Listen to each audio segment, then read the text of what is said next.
All right, joining me from Washington is Nataliya Bugayova, and she is a research fellow at the Institute for the Study of War. And I don't know if you follow the study of war, but it is one of the most credible, reputable, cut through the smoke and the fog and get an understanding of what's really happening on the ground in Ukraine. Nataliya, I found it immensely helpful, although there is still the fog of war on that battlefield. No, absolutely. Great to be here. Looking forward to the discussion. So look, I hate starting off with the longest question perhaps I've ever asked, but I'll do it anyway, because I've just read your article in Foreign Policy. So I just wanted to read a little excerpt from it because I find it quite enlightening.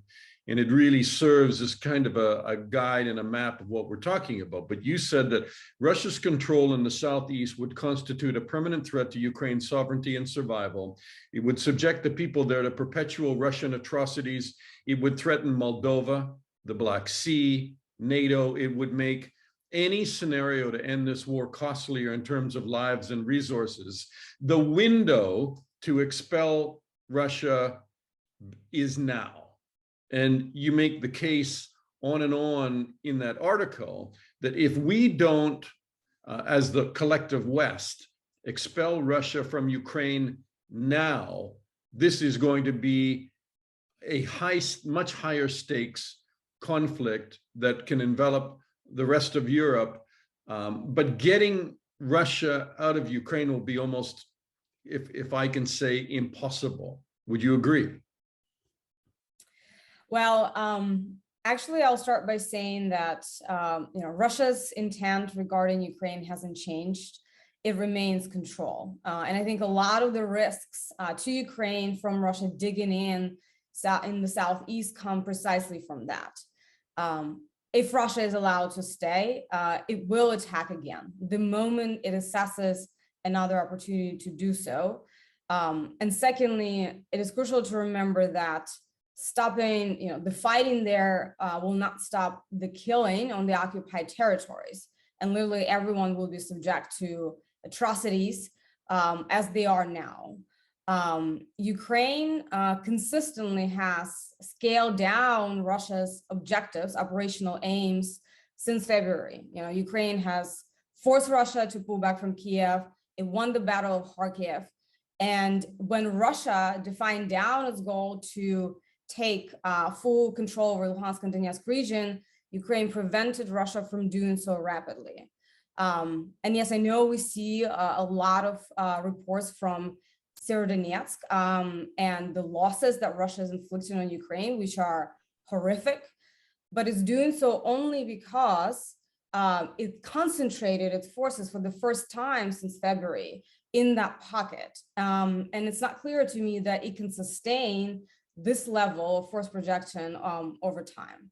All right, that's really important what you're talking about, right? Because you're talking about, you refer to combat power, and that Russia is approaching the limits of its combat power. What do you mean by that? Well, first, once again, the reason that Russia is advancing and inflicting such casualties on Ukraine and Severodonetsk is because it concentrated what it had in that area. This is a very grinding battle, which will also exhaust Russians. And there is a risk that they will actually, for Russians, that they will culminate, their offensive will culminate shortly after this battle, because it's hard to sustain. Third, Russia has problems, and it's actually going to be the biggest challenge for them. One of the biggest, at least throughout this war, is generating new combat-capable manpower. They've already tried to recruit and bring manpower from any possible place they had, short of calling for full-on mobilization, which Putin still hasn't done. So in the short time, there are limits on what Russia can do to significantly expand its combat-capable manpower. And if Ukraine is able to continue its defense with support of the West that is required, that's required at larger scale, then Ukraine, with time, will have a chance to counteroffend. Is not the seizure of Severodonetsk despite, all of the concentration of Western help to Ukraine as well, doesn't it represent a victory for Russia and a pretty major setback for Ukraine? I would say that Russia is likely overemphasizing the importance of Severodonetsk, in part because it needs to present some victory for its population. In fact, if we actually look at Russia's domestic situation, we said that about Mariupol as well, though. Correct, but again, Ukraine, I think, is correctly prioritizing launching a limited counteroffensive in the southeast, and south constitutes a lot more strategic ground for both Ukraine and Russia. And Ukraine can still win this war if it loses Severodonetsk. Once again, because Russia's offensive will likely culminate after this battle or shortly after this battle. Russia is trying to still advance towards Slavyansk. And I think that will be likely the next battle is as Russia is coming at Slavyansk from both Liman and Izum area. But again, it's still within the confines of Donetsk and Luhansk region. And yes, it can present it as optics and a victory for Russian domestic population, but Ukraine can still win this war even if it loses those territories. It still can, but show me where it is. Because Russia continues to advance. And even though, yes, they pushed forces back from Kiev, they pushed forces back from Kharkiv and launched counteroffensive there. They were unable to push them back out of Mariupol and now Severodonetsk. And I mean, it just seems that the Russians just keep on coming. Yes. Well, again, Russia does not have an infinite supply of combat-capable manpower, and it might be able to take Severodonetsk, which I think is likely. However, it won't have resources to take any major city, maybe with exception of some areas in Donetsk region after that. And if Ukraine holds on, and if the West continues to supply Ukraine with especially with advanced weapon system, Ukraine will have a chance to counterattack. And in fact, will you comment, sort of jump in, because you keep talking about, as long as the West keeps feeding these weapon systems in there. There's been a lot of criticism. It happens too slowly. But then I've also read some really eye-opening information about these big weapon systems, not only getting them there, but the ability to feed them with ammunition it's tons and tons of heavy airlifts through and then on the ground through Poland, and to keep them firing just requires incredible amounts of effort. But do you think, when you look at this visit, as we speak, Draghi from Italy, Macron from France, and also Scholz from Germany are in Kiev? These are the guys who keep making promises. And there are a lot of people saying, yeah, but where, show me the money, show me the promises of heavy equipment. Where is it? And it's taking too long. And we are witnessing Ukraine at a critical moment right now. Yeah, well, I absolutely agree that the West should speed up and also scale the weapon system deliveries to match Ukrainian requirements on the ground. However, once again, the center of gravity in this war, and it's critical to remember, is Ukrainian will to fight. As long as this persists with support of the weapons, Putin cannot win this war. And in fact, this is why Russia starts to prioritize information manipulation a lot more so now, precisely because it knows this very simple fact. In Battle of Severodonetsk, as actually my colleague Fred Kagan wrote, it is an information operation that it's intended to do just that, try to break Ukraine's will to fight, and also try to shake the support of the West and create a friction between Ukraine and the West. It is an information operation to project the power that Russia is unlikely to sustain. And we can talk about Russia's domestic situation as well, and the fact that while a lot of Russians are in fact, increasingly supporting this war rhetorically, it does not mean that they're ready to go fight and die in. And there is a big gap between that perception and reality, and the reality matters more for Russia's ability to sustain this war. You seem to make the case that Russia has kind of pulled on, without going towards a full mobilization, Russia's kind of out of everything it had in its pockets in terms of drawing in, guns for hire, forces from Syria. They just don't have much left to draw on. That is correct. And I think, and they're also trying to forcefully conscript people from the areas that Russia occupies. But again, it's unlikely to substantially increase Russia's capable manpower on the ground. Russia is trying to expand the limits of the pool from which it can draw. There's discussion of increasing the age from 40 to 49. There is a discussion of reducing both medical and service requirements for people to fight in motorized units. So it's trying to expand the pool on the margins. Russia does have advantage now in the firepower, and that is very clear. However, Russia also has the risk here in the medium to long term. It's precisely the fact that it doesn't have, I think, sufficient advanced electronics to maintain some of its defense industrial complex production. Now, it is a longer term challenge that does not change the reality of this very second, but it is a factor nevertheless that will continue degrading Russia's military capability. Nataliya, what about Ukraine? I mean, they are experiencing 100 to 200 KIA a day. I mean, can they sustain all of this? We talk about Russia sustaining. Look, I think it's only Ukraine and Ukraine's armed forces can decide how much pain and fighting they can take, not the politicians, and certainly not the outside actors who are sometimes trying to volunteer Ukrainian sovereignty on its behalf. Right now, Ukrainian armed forces are continuing to fight. There are taken heavy casualties in the east. That is very clear.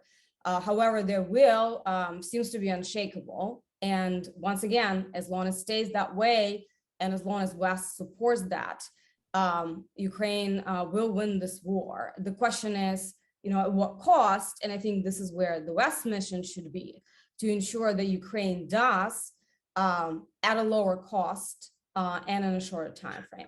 What if Putin just turns around and annexes the ground that he's taken? He says, the Donbass, the land bridge, it's mine. I've got it. We're annexing it, and that now becomes part of Russia, just as he did in 2014 with Crimea. Can he hold the ground? I mean, does this end then? Does Ukraine be put in a position of having to negotiate a ceasefire and then get into a long protracted conflict like they were after 2014 in the Donbass? Or do you think that Putin couldn't hold that ground and Ukraine wouldn't give it to them and wouldn't quit? The war wouldn't stop. Yeah, no, it's an excellent question. So first of all, yes, Russia is in fact setting very active conditions for annexation of the occupied territories. And I think that's one of the reasons why there is a sense of urgency to try to expel them, especially from the southeast. I do not think it will end there, precisely because the goals haven't changed for Russia, for Putin.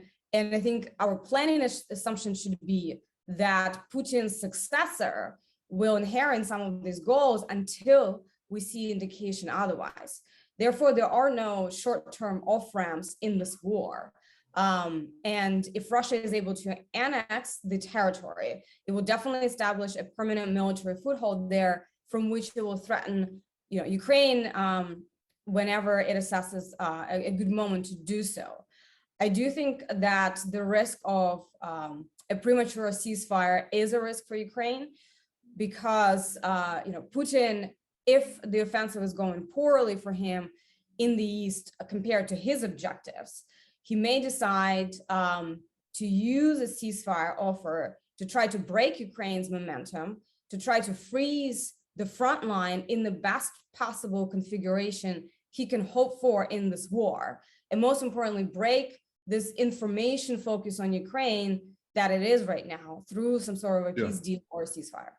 Yeah, yeah, and that's key now, because you have France and Germany and Italy, they keep talking about negotiations, and Macron's under a lot of criticism here in Europe that he is pushing Ukraine back to the table, maybe for his own political purposes, but it doesn't serve Ukraine's long-term interests. And so it's, you have all of that politics playing in, and then you have elections in America, and everybody's saying this grand allegiance. Maybe you scratch the surface and there are a lot of cracks appearing, and that is not boding well if this conflict is a long-term conflict for Ukraine. Yeah, I think the question about the perception and the information operations that are targeting precisely this, it's the partnership between Ukraine and Western countries, is very core. And look, Putin has advanced some of his goals in the past simply by manipulating perception without altering the reality substantially. And it's part of his offset strategy, because the limited, the power base that he has is rather limited, and it's actually becoming more limited. So he needs— Why do you say that? Why does Putin have a limited power base? I mean, he seems pretty strong. I mean, I think Russia has, as a country, actually several limited bases of power even before February 2014. They had niche capabilities in the military area. Of course, they have nukes, they have veto in the UN Security Council, some influence over the world through energy, but that was pretty much it. And I think in many cases, Putin has achieved objectives by amplifying those limited bases of power with information operations, with creating perception to project the power of Russia beyond what it truly is. And this war is calling it in question even more. In fact, I think if we look longer term, there will be a question of what value Russia has, value proposition Russia has to its partners around the world, what leverage it will hold, because right now it is on the track to substantially degrade its military capability, not only in terms of manpower, but in terms of equipment. I'm not sure what Russia will be able to sell to its partners from the standpoint of military defense industrial complex over the long time. So just bringing it back to this moment, this is why Putin is trying to inflict the maximum casualties around Severodonetsk, to break the will to fight of Ukrainians and to dissuade the West that this war can be won. Is this Putin's finale, or do you think this is Putin's prelude to more? I do not assess that Putin is imminently vulnerable. Because again, there's a number of many Russians, an increasingly large number, are supporting him in this war rhetorically. Again, they're not willing to go fight in it in the numbers that are required, but yet they want Russia to win in this war. So there is a gap, and Putin has a reality problem. Additionally, look, I think many people expected that Russians would react to Russian casualties in Ukraine that at scale that hasn't happened, at least yet. Russian population certainly did not— and hasn't been reported openly. Correct. But I do think that people who are in the circle, either being at risk of recruited or families of those, they do know the true information because they have all incentive to get the truth. So I don't think it's just the limits of access to information. Russians haven't reacted to Russian atrocities in Ukraine, but what Russians did react to, and I really want to emphasize it, is the setbacks of Russia on the battlefield. We monitor Russian information space very closely, and we've seen an outcry in social media when Russian forces were forced to pull back from Kiev, when Moskva's ship was sunk, when Russia had that disastrous river crossing attempt in Seversky Donetsk. And again, while it doesn't mean that Putin's base will instantly stop supporting him, but it does challenge Putin's fundamental value proposition and his promise of great Russia to his base. Final question to you. I mean, it seems to me that you're making the case that this cannot go on long-term for Russia because they're just simply running out of guns and running out of people to pull the trigger. It can't go on long-term for Ukraine either, because the longer Russia holds that land, the more they're able to dig in, the more they're able to move towards annexation. I mean, it's this critical moment where if the West really wants to see a defeat of Russia in Ukraine, now is the time to break the spine of that Russian army that is operating, however badly it has done so, but with 10-to-1 odds. Is there a button? Is there a key, if you were to push or turn, that you would say would bring Ukraine that victory? Like, what is it? Yeah. One refinement, I think Russia is preparing for a long war. Putin plans for it to be a long war, and in fact, he's betting on the fact that West and Ukraine will just get exhausted. What Putin can do in the long term is continue to take large targets inside of Ukraine. It's just simply, I think, going to be extremely difficult for him to do so. On Ukrainian side and the Western side, I think there are several things that need to happen. I think first, again, reorientation on this that this can possibly be a long war, and starting to plan for Ukraine's military needs essentially over the next year or two, and start fulfilling those needs. And secondly, start to reorient Ukraine's military industrial complex onto Western standards, start replenishing, setting conditions for long-term forced replenishment as well, as again, many Ukrainians are continuing to be willing to fight. I think economy is another critical factor. Ukraine's economy held off for now, but it will become an issue over, in some time, inevitably. And that's another thing that I think West should help Ukraine maintain. But again, if the West does that and continues to coordinate with Ukrainian military to provide them the weapons they ask for, Ukraine will have a chance, in my assessment, to go on the counteroffensive, at least in the southeast. And I think helping Ukraine win the next phase and then reassessing options, that's the way to go. Nataliya Bugayova with the Institute for the Study of War. Nataliya, thanks a lot. I mean, I really appreciate your insight. Thank you so much, Dana.